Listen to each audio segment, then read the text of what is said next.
ஆழமான அலசல் குறிப்பா தேர்வுக்கு தயாராகிற ஒரு மாணவரான உங்களுக்காகவே பிரத்யேகமா உருவாக்கப்பட்டது. ஆனா மனிதர்களாகிய நம்மோட வாழ்க்கைக்கு ஒழுக்கம் அப்படிங்கிறது எவ்வளவு முக்கியம்னு உங்களுக்கு நல்லாவே தெரிஞ்சிருக்கும்.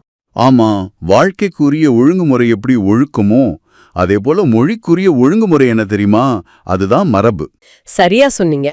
இந்த மரபு மட்டும் இல்லைன்னா ஒரு மொழியோட அடையாளமே முழுசா சிதைந்து விடும். அந்த வகையில இன்னைக்கு நாம 8ஆம் வகுப்பு தமிழ் பாட புத்தகத்துல இருக்கிற தமிழ் மொழி மரபு அப்படிங்கிற பகுதியை தான் ரொம்ப ஆழமா அலச போறோம்.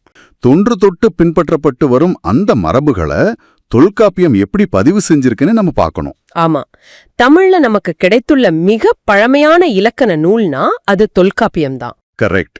சரி, நாம இப்போ நேரடியாக விஷயத்துக்கு வருவோம். சொல்லுங்க. 3000 வருஷத்துக்கு முன்னாடி எழுதப்பட்ட அந்த தொல்காப்பிய பாடல நீங்க ஒரு முறை முழுமையா வாசிச்சா அது மாணவர்களுக்கு ரொம்ப உதவியா இருக்கும். அந்த பழங்கால ஓசையா அவங்க உணர முடியும். பாடி காட்ட முடியுமா? ஓ, நிச்சயமா. சொல்லுங்க.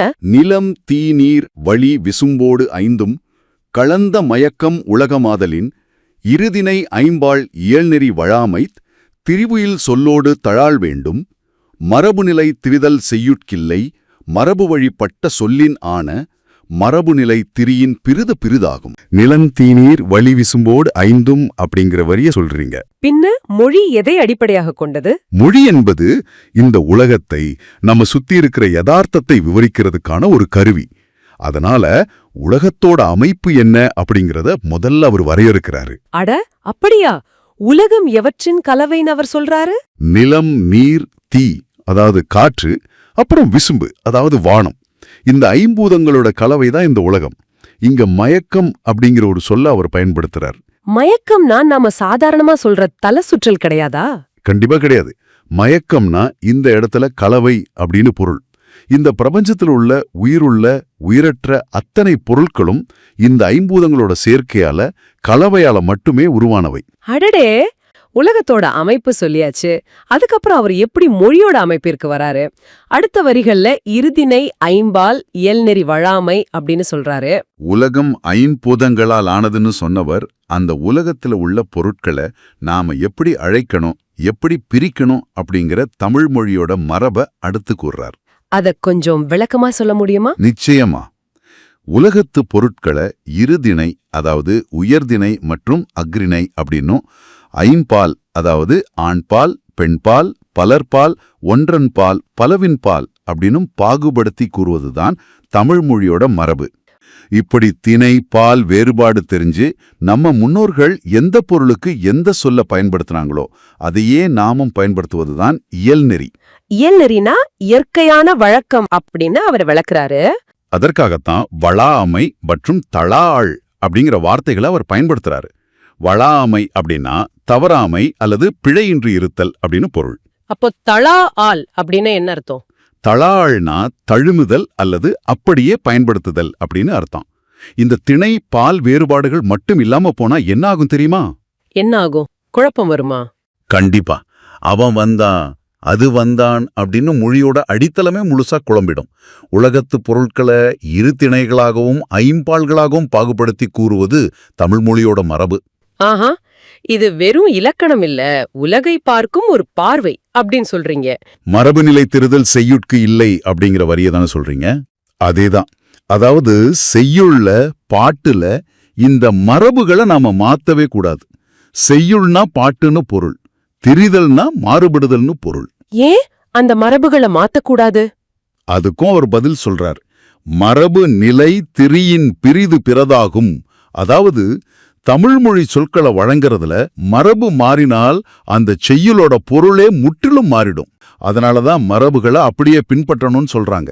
இப்போ எனக்கு முழுமையா புரியுது ஏன் 3000 வருஷமா இந்த மரபை கட்டி காக்குறாங்க அப்படின்னு. வழா அமை தழா ஆள் அப்படிங்கிற வார்த்தைகள்ல ஒரு விசித்திரம் இருக்கு. அது என்ன விசித்திரம்? யா அப்படிங்கிற நெடில் எழுத்துக்கு பக்கத்துல ஆ அப்படிங்கிற குறியில் எழுத்து வந்திருக்கே. நான் முதல்ல இது ஏதோ அச்சுப்பிழைன்னு தான் நினைச்சேன். இது ஏன் இப்படி எழுதப்பட்டிருக்கு?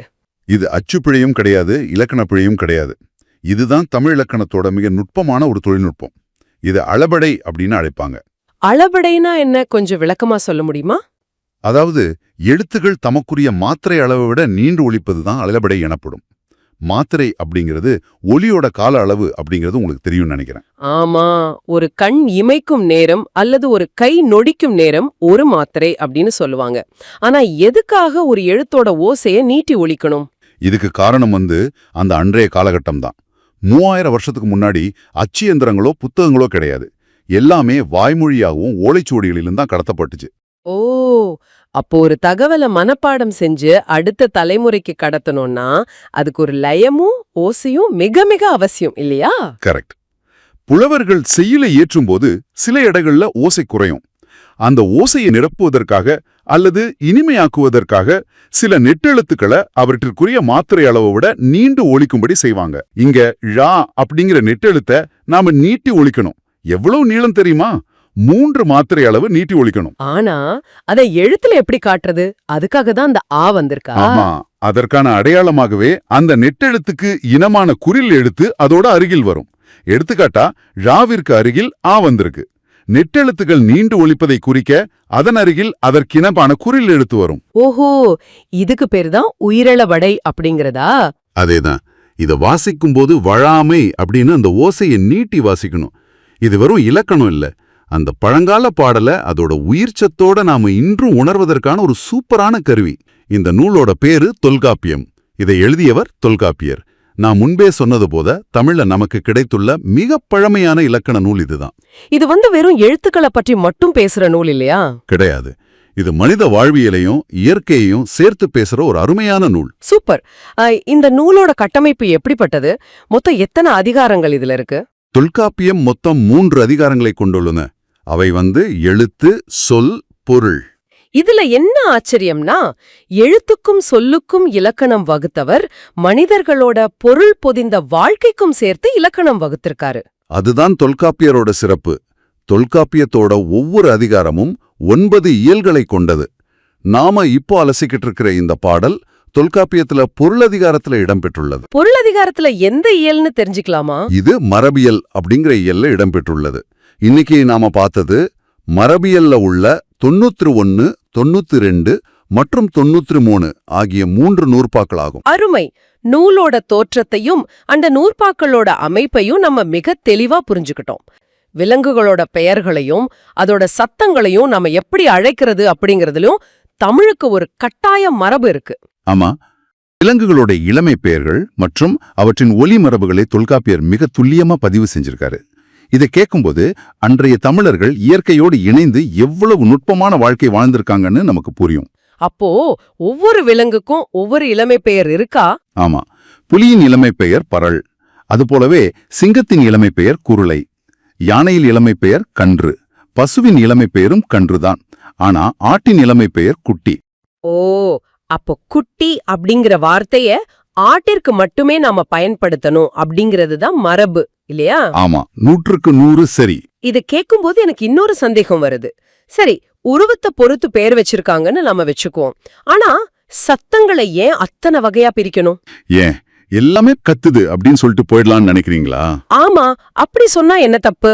அங்கதான் தமிழனோட சூழலியல் அறிவு வெளிப்படுது. காட்டுல வாழ்ற ஒருத்தனுக்கு புலியோட சத்தத்துக்கும் சிங்கத்தோட சத்தத்துக்கும் வித்தியாசம் தெரியணும் இல்லையா? ஓஹோ, ஆபத்தை உணர்றதுக்காக சொல்றீங்களா? ஆமா, அதனாலதான் ஒளிமரபு உருவாக்குனாங்க. புலியின் ஒளிமரபு புலி உருமம், சிங்கத்தின் ஒளிமரபு சிங்கம் முழங்கும், யானையின் ஒளிமரபு யானை பிளரும், பசுவின் ஒளிமரபு பசு கதரும், ஆட்டின் ஒளிமரபு ஆடு கத்தும். அட, அப்ப பறவைகளுக்கும் இந்த மாதிரி ஒளிமரபு இருக்கா? கண்டிப்பா. பறவைகள் எங்கு பறந்து செல்கின்றன?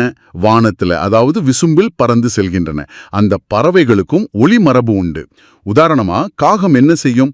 காகம் கரையும். ரொம்ப சிறப்பான விளக்கம். ஒவ்வொரு விலங்கோட தொண்டை அமைப்பிற்கும் அது எழுப்பும் அதிர்விற்கும் ஏற்ப இந்த சொற்களை உருவாக்கியிருக்காங்க. வந்திருக்கும். ஆமா, தேர்வுக்கு நீங்க எந்த அளவு தயாராக இருக்கீங்க அப்படின்னு சோதிக்க ஒரு விரைவு வினாவிடை பகுதியை நாம் இப்போ தொடங்கலாம். முதல் கேள்வி, வாழ்க்கைக்கு உரிய ஒழுங்குமுறை என்ன? ஒழுக்கம். சரி, மொழிக்கு உரிய ஒழுங்குமுறை என்ன? மரபு. தமிழ் மொழி மரபு பாடலை எழுதியவர் யார்? தொல்காப்பியர். உலகம் எவற்றின் கலவை? நிலம், நீர், தீ, காற்று, வானம் ஆகிய 5 பூதங்களோட கலவை. கரெக்ட். விசும்பு என்பதன் பொருள் என்ன? வானம். மயக்கம் என்பதன் பொருள் என்ன? கலவை. தமிழ் மொழியில் உள்ள இரு திணைகள் யாவை? உயர்திணை அஃறிணை. அற்புதம். ஐம்பால்கள் யாவை? ஆண்பால், பெண்பால், பலர்பால், ஒன்றன்பால், பலவின்பால். வழாமை என்பதன் பொருள்? தவறாமை.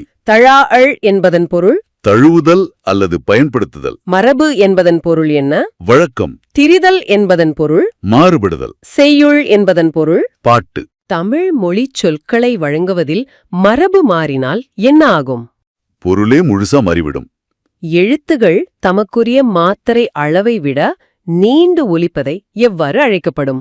அலபடை. சூப்பர். வழாமை என்னும் சொல்லில் ழ எத்தனை மாத்திரை அளவு நீட்டி ஒலிக்கப்படும்? 3 மாத்திரை அளவு. நெட்டெழுத்துகள் நீண்டு ஒலிப்பதை குறிக்க அதன் அருகில் என்ன எழுத்து வரும்? அதற்கு இனமான குறில் எழுத்து வரும். எடுத்துக்காட்டா ழ பக்கத்துல ஆ வரும். தமிழில் நமக்கு கிடைத்துள்ள மிக பழமையான இலக்கண நூல் எது? தொல்காப்பியம். தொல்காப்பியம் எத்தனை அதிகாரங்களை கொண்டுள்ளது? 3 அதிகாரங்கள். எழுத்து, சொல், பொருள். தொல்காப்பியத்தின் ஒவ்வொரு அதிகாரமும் எத்தனை இயல்களை கொண்டுள்ளது? 9 இயல்கள். இந்த பாடல் தொல்காப்பியத்தில் எந்த அதிகாரத்தில் இடம்பெற்றுள்ளது? பொருள் அதிகாரத்துல. இந்த பாடல் இடம்பெற்றுள்ள இயல் எது? மரபியல். இந்த பாடலில் உள்ள தொல்காப்பிய நூற்பா எண்கள் எவை? 91, 92 மற்றும் 93. அருமை. அடுத்தது விலங்குகள் பத்தி. புலியின் இளமை பெயர் என்ன? பழல். புலியின் ஒலிமரபு என்ன? உருமும். சிங்கத்தின் இளமை பெயர் என்ன? குரழை. சிங்கத்தின் ஒலிமரபு என்ன? முழங்கும். யானையின் இளமை பெயர் என்ன? கன்று. யானையின் ஒலிமரபு என்ன? பிளரும். பசுவின் இளமை பெயர் என்ன? கன்று. பசுவின் ஒலிமரபு என்ன? கதரும். ஆட்டின் இளமை பெயர் என்ன? குட்டி. ஆட்டின் ஒலிமரபு என்ன? கத்தும். பறவைகள் எங்கு பறந்து செல்கின்றன? விசும்பில், அதாவது வானத்தில். இயற்கையை போற்றுதல் தமிழர் மரபா? ஆமா, அது ஒரு முக்கியமான தமிழர் மரபு. இருதிணை என்னும் சொல்லை பிரித்து எழுதுக. இரு கூட்டல் திணை. ஐம்பால் என்னும் சொல்லை பிரித்து எழுதுக. 5 கூட்டல் பால். காகம் என்ன செய்யும்? கரையும். உலகத்து பொருட்களை இருதிணைகளாகவும் ஐம்பால்களாகவும் பாகுபடுத்தி கூறுவது எதன் மரபு? தமிழ் மொழியின் மரபு. கடைசி கேள்வி. செய்யுளில் மரபுகளை ஏன் மாற்றக்கூடாது? மாற்றினால் பாடலோட பொருள் முழுமையா மாறிவிடும் என்பதால். ஆஹா, ரொம்ப அருமையா சலிக்காம 40 கேள்விகளுக்கும் பதில் சொல்லிட்டீங்க. ரொம்ப சந்தோஷம்.